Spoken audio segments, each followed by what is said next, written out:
Les 11 et 12 juin, un colloque académique international s'est tenu à l'Open University of Israel de Ra'anana pour marquer les 60 ans de la déclaration Nostra Aetate, promulguée par le pape Paul VI en 1965.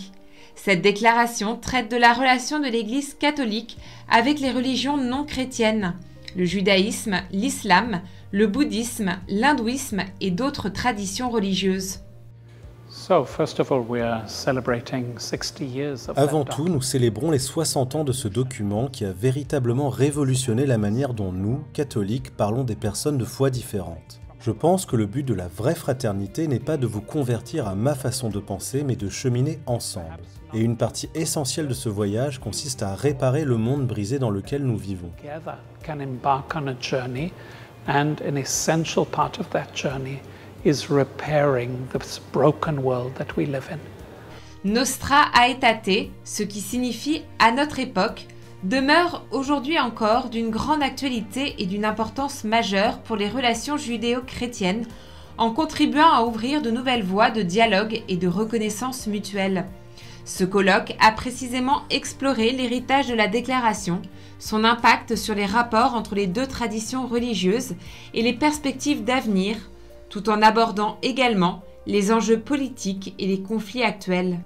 L'Institut culturel français en Israël, partenaire de l'événement, a apporté sa contribution par la participation de divers professeurs et experts. Le premier objectif, c'était d'abord de comprendre les origines intellectuelles et spirituelles dans le contexte de la Seconde Guerre mondiale, de la Shoah, comment ces premières percées sont apparues, aboutissant à ce concile de Vatican II, où Nostra Aetate s'est intégré à une grande transformation de l'Église qu'on appelle l'Aggiornamento. Pour la chercheuse Iska, investie depuis des années dans ce domaine, l'événement du 7 octobre 2023 a brisé certaines relations et mis à l'épreuve le chemin parcouru.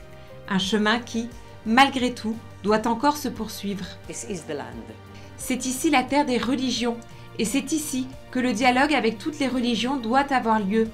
Même si nous nous sentons aujourd'hui un peu déçus ou frustrés, nous devons reconnaître qu'il s'agit d'un problème sérieux. Si nous ne continuons pas à tisser des liens, les ponts risquent de s'effondrer. Et si les ponts s'effondrent, il sera trop tard. Nous ne pouvons pas nous le permettre. Pour bâtir de bonnes relations, il faut savoir écouter et apprendre à contempler avec un regard renouvelé la réalité de notre temps présent. Tous sont en quête de vérité, qui n'est pas une idée abstraite, mais une personne. We are trying to educate or to teach about it, but it's still Nous essayons de sensibiliser à ce sujet, mais seule une minorité connaît véritablement ce qui s'est passé dans l'Église catholique et le changement d'attitude à l'égard des Juifs. Je pense que l'essentiel est d'apprendre à étudier. Nous, Juifs, devons continuer à étudier le christianisme, ses courants, ses diverses branches et ses multiples expressions à travers le monde chrétien. De même, les chrétiens devraient aussi apprendre et étudier ce qu'est le judaïsme, surtout aujourd'hui dans l'État d'Israël.